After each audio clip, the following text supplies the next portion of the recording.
are now part of a social experiment. See now where my limit is. Only got no. Part of the assignment that if they're making A's, you support them. If they can't read, you support them. If they don't read too well, you support them. If they're in the game, you support them. There's room for improvement, support them. If they're making bad decisions, you might have to love them from afar, but don't turn your back on them because they'll make a complete turnaround. And they really wanted to come back and tell you that what you said to them back in the day really worked. They weren't ready to do it just yet. You never know.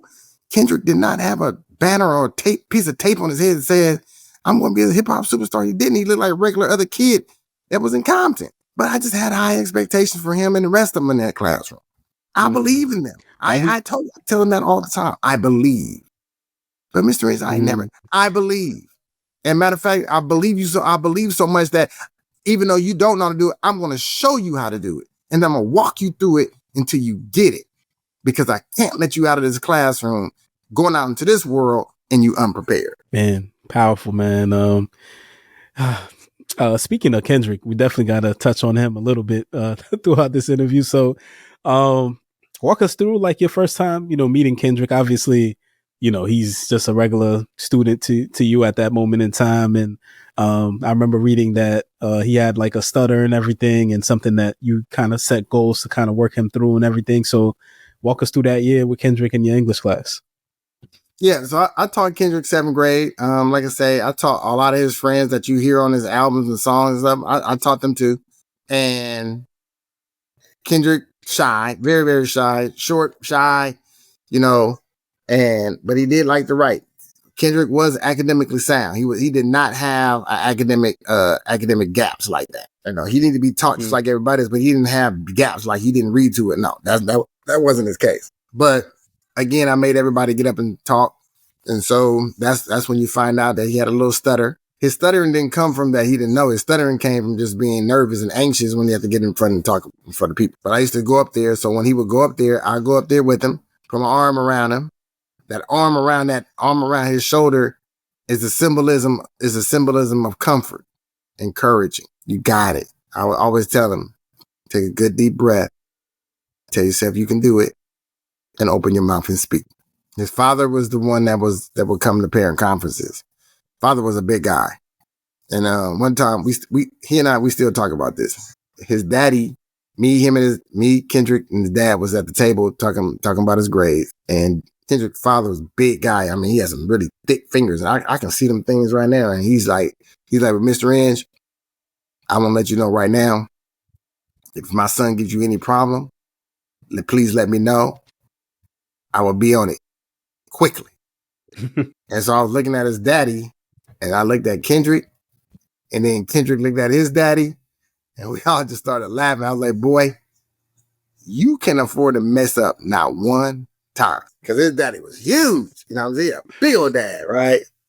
But good kid, man. Like his album said, good kid.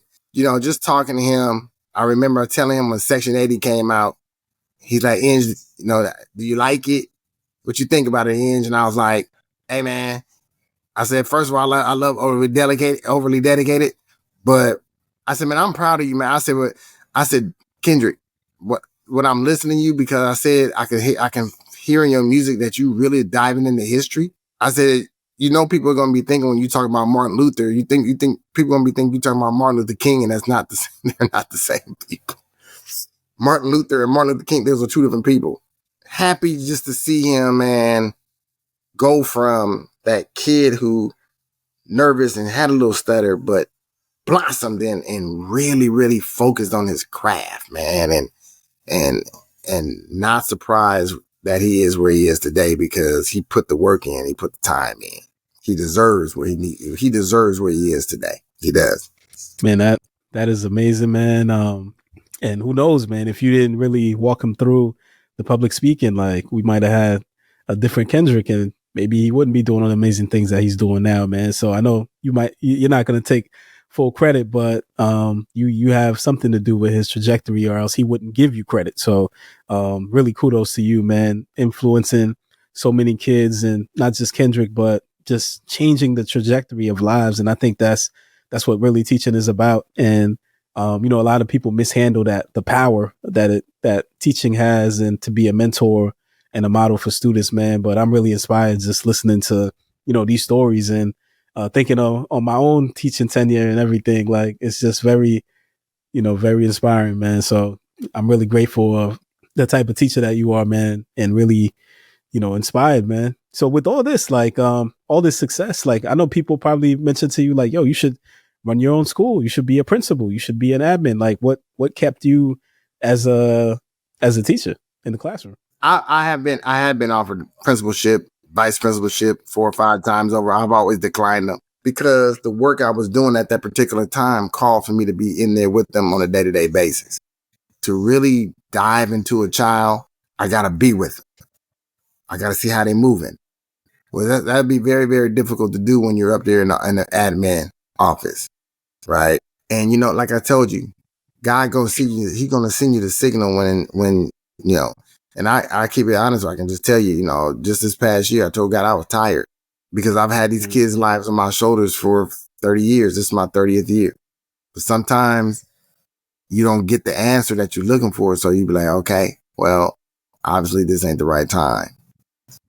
But I knew that being vice principal and having my own school, that's what I'm trying to tell you. Education like that, I don't believe that it's not my true desire. Like I know this sounds crazy, but there are teachers out there right now who love education. Well, I didn't love education like that. I love the children. I know that sounds crazy. And yes, I have high expectations, and yes, I want the best for them. And yes, I believe in them. But the educational system as a whole, that was never my thing. My call was to go and cover the children. That's what I heard. Go cover my children. And here are the tools that you're going to need, because I'm going to send you some kids that you never had these type of experiences. So I need to send you these tools because you're going to need these tools on who I'm getting ready to send towards you. It had nothing to do with English. Teaching English and social studies, these things that I've taught, that's more like the icing on the cake. These graduations I go to, that's icing on the cake. But I was really, really focused on you being a better person and not letting you fall when you had these circumstances going on in your life. If you saw Diamond, she's like my godchild right now. Diamond's like my god baby. But I taught her, if you saw Diamond back then, and this girl who was, she was waning because her mother couldn't get it together in her life. Her grandmother had to, and her father was it was going in and out. But she needed somebody steady just to hold her for a second, keep her accountable. And now she's a professor. You see what I'm saying? She's doing extremely well, man. And I can't, even the ones I even have today. We talked today, and I told them, I love you. Your teacher loves you, and they know it. They know it. That's why they respond to me, because I'm not faking with them. If I tell you I love you, I'm gonna show it to you. I'm not gonna just say that and then turn around and act like I don't know you. If I'm standing in front of another teacher talking, and then they come up to me, I'm like, get out of, don't you see us talking? That's my child. I'll stop. I'm like, excuse me 1 second. What you need? Okay, when I get finished talking to the teacher, then we gonna handle that. But right now, let me finish this conversation. We can talk about that at lunchtime. I'm not gonna dismiss my child. Go cover my children. So every day I'm going hard. I'm talking business, bank accounts, and credit cards. And somehow we defeat the odds and making sure that no one starves illegal or you had a job.